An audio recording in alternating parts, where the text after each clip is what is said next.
એમથી કે કોઈ નથી સારો. હવે મને હું એકદમ નિરાધાર થઈ ગઈ છું, એટલે પછી મેં તમારો આ આશરો લીધો છે.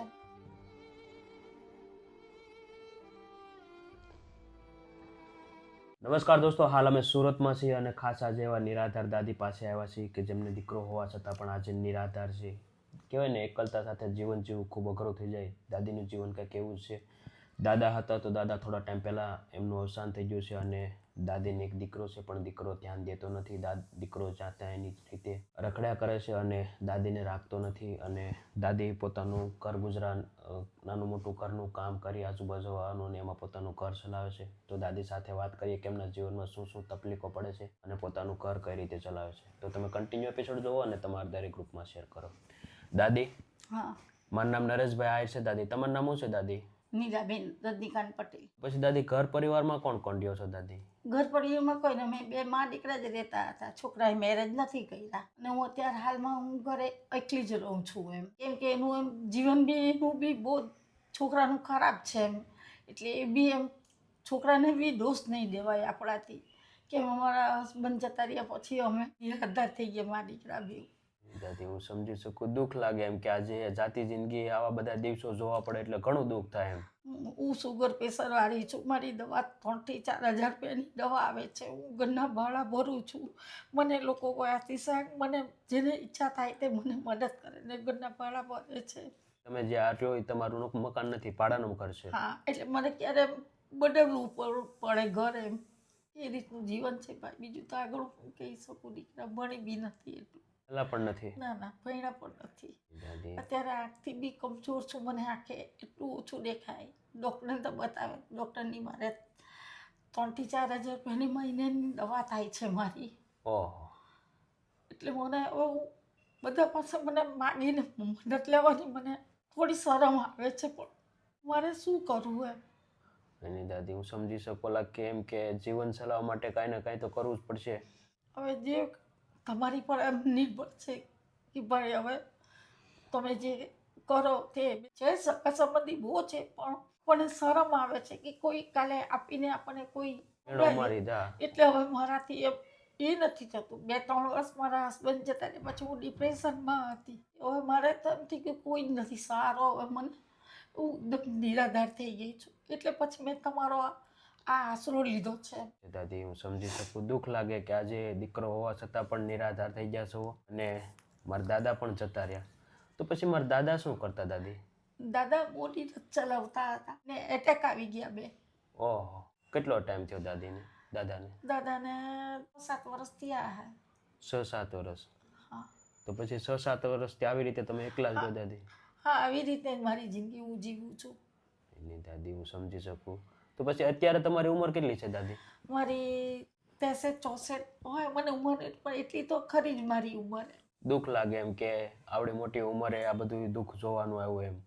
તો પછી અત્યારે તમે દાદી શું કામ કરો? અત્યારે કોઈની ત્યાં રસોઈ કરવાની તો કોઈ રોટલી બનાવે, કોઈ બોલાવે તો રોટલી કરવા જાઉં. કોઈ પહેલાં આંખ સારી હતી તો સાડીનું ભરતકામ કરતી, નહીં દેખાય તો કોઈ બોલાવે તો મદદ રૂપે જાઉં. તો જેને જે ઈચ્છા હોય તે આપે મને. એટલે 50-100 રૂપિયા આપે તેમાં ઘર ચલાવો. હા. તો પછી અત્યારે શું શું તકલીફો પડે દાદી? અત્યારે મને ઘરના ભાડા ભરવાના, મેન્ટેનન્સ ભરવાનું, મારી દવા લાવવાની, મને અનાજ નહીં મળે. શેર લાગે, શેર ખાતી છું અત્યારે હાલમાં. ઘરમાં અનાજ નહીં મળે. કાંઈ અનાજ નથી. એની દાદી, જોઈ લો. દુઃખ લાગે એમ કે આજે સત્ય દીકરી આવા દિવસો જોવા પડે એટલે ઘણું દુઃખ થાય એમ. તો પછી દીકરો કાંઈ પૈસા નથી આપતો દાદી ઘર ચલાવવા માટે? એ પોતે કામ ધંધો કરતો હોય તો આપે ને. હવે એ બધા પેલા હવે ભાઈબંધ દોસ્તારોમાં હાથે હોય એટલે આપણને સાચી તો ખબર નહીં હોય. કશે કંઈ બહાર આપણે જવું નહીં હોય એ, એટલે આપણે ડિપ્રેશનવાળા, પ્રેશર સુગરવાળા, એટલે આપણને કંઈ છોકરો સાચી વાત નહીં કરે એમ. એની દાદી, હું સમજી શકું. દુઃખ લાગે એમ કે આજે મારા દાદા પણ જતા રહ્યા અને દીકરો પણ જતો રહ્યો અને એકલતા સાથે જીવન જીવવું ખૂબ અઘરું થઈ જાય એમ. તો અત્યારે તો હું દાદી ખાવા પીવાની તકલીફ પડે મેન તો. અમારથી જે પણ મદદ થાય ને દાદા એટલી મદદ કરવાની કોશિશ કરે દાદા.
દાદી તમારે જે પણ રાશન જોતું હતું બધું રાશન આવી ગયું દાદી? હા, આવી ગયું છે. કેવું લાગ્યું દાદી? સારું લાગ્યું મને.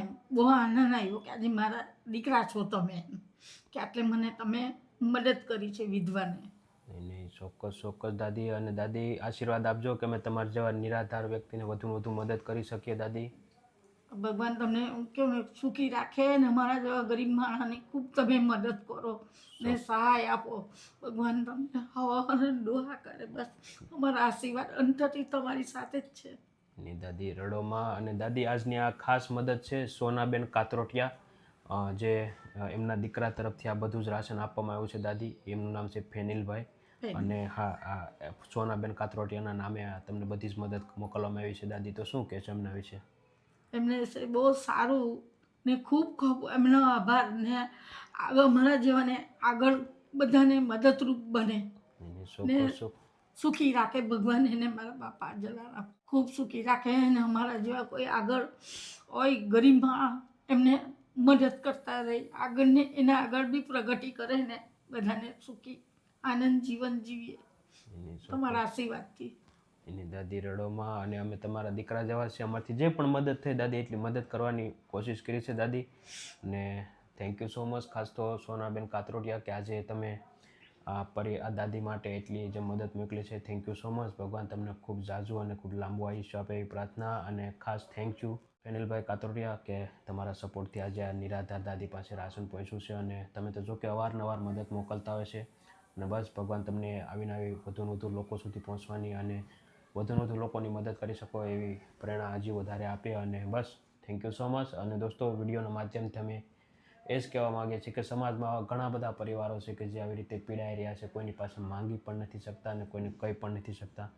તો આપણી એક નાની એવી મદદથી એમના જીવનમાં ઘણો મોટો બદલાવ આવતો હોય છે. આજે દાદીને ઘણી બધી ખાવા પીવામાં તકલીફ પડતી, પણ આ તમારા બધાના સાથ સપોર્ટથી દાદીને કહેવાય ને કે 3 ટાઈમનું વ્યવસ્થિત રીતે જમી શકશે. બરોબર ને દાદી? હા, જમી શકશું. તમારા આશીર્વાદથી અમને ભગવાન તમને ખૂબ આપે ને ખૂબ સુખી રાખે ને 100 વર્ષના દુઆ કરે ને અમારા માટે આગળ કોઈ નિરાધારને મદદ કરે. અમારા માટે કર્યું છે એટલું થેન્ક યુ. ચોક્કસ ચોક્કસ દાદી. અને બસ દોસ્તો, પ્રેમ સપોર્ટ આપજો અને વિડીયોને વધુ શેર કરજો, જેથી કરી આપણે આવા નિરાધારની સહાય પરિવારો સુધી પહોંચી શકીએ, એની વધુ મદદ કરી શકીએ. તો બસ પ્રેમ સપોર્ટ આપતા રહેજો અને વિડીયોને વધુ શેર કરજો.